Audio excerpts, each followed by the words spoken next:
Monsieur le président, monsieur le ministre, monsieur le président de la commission, mesdames et messieurs les rapporteurs, je regrette que la CMP n'ait été conclusive sur un sujet aussi essentiel que la bioéthique. La majorité de l'Assemblée nationale aurait été intransigeante, nous dit-on.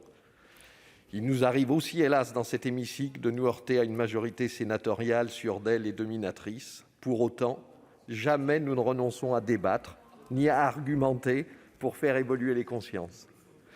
Car c'est bien de cela qu'il s'agit. Cette loi de bioéthique revient régulièrement devant le Parlement pour adapter notre législation au progrès de la science et à l'évolution des mentalités.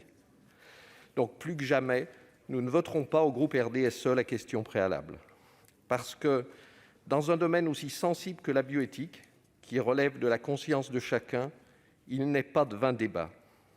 Nous avons foi en la richesse de l'échange et restons ouverts aux évolutions possibles de nos avis par l'expression d'argumentations convaincantes.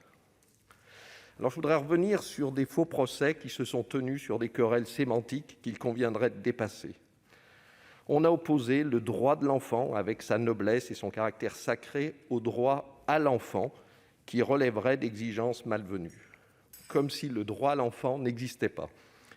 Lorsqu'un couple ou une personne souhaite adopter, l'agrément accordé n'est-il pas, d'une certaine façon, un droit à l'enfant? De même, pour les couples ou les mères désireuses d'AMP, les équipes médicales autorisent un nombre limité de tentatives, donc de droit à l'enfant d'une certaine mesure. Je trouve également que l'on considère avec suspicion le désir d'enfant de couples hétérosexuels ou homosexuels comme de parents isolés. Faudrait-il avoir honte de désirer un enfant à tout prix? Reconnaître que c'est peut-être la raison d'être d'un couple ou le projet d'une vie d'une personne seule que d'avoir un enfant pour lui transmettre de l'affection, assurer son éducation et permettre son épanouissement.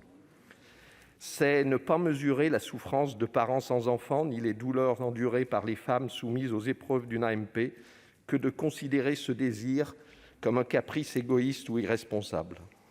Comment pouvons-nous ajouter à cette souffrance physique une détresse morale par le refus d'autoriser le recours aux possibilités thérapeutiques actuelles?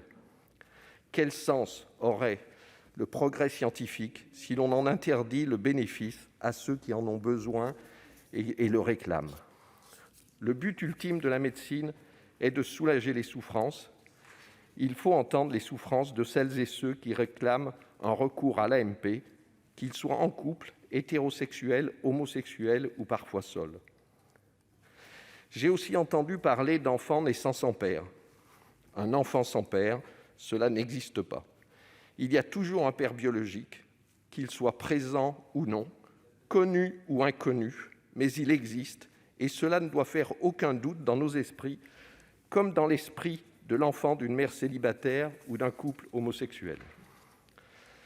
Enfin, je reviendrai sur la ligne rouge que l'on a tracée pour la GPA, la gestation pour autrui. Les enfants nés sous X, qui peuvent être adoptés, sont bien le fruit d'une GPA si les mots ont un sens. Certes, ils ne sont pas le fruit d'une fécondation pour autrui qui, associée à une grossesse pour autrui, reste à ce jour interdite, mais la fécondation pour autrui est bien autorisée pour concevoir un embryon qui sera donné, et la grossesse pour autrui n'est pas condamnée lorsqu'elle se conclut par un accouchement sous X. C'est la concomitance des deux qui trace la ligne rouge dont je prédis qu'un jour nous aurons à débattre. Car rien ne sera figé dans le marbre, et heureusement que notre génération ne condamne pas l'humanité pour l'éternité par manque d'humilité. Les mentalités évoluent, comme les techniques, et c'est toute la richesse de cette démarche bioéthique que d'être re-questionné régulièrement pour s'enrichir de l'évolution des consciences. Pour cela, nous ne devons pas être privés de débat.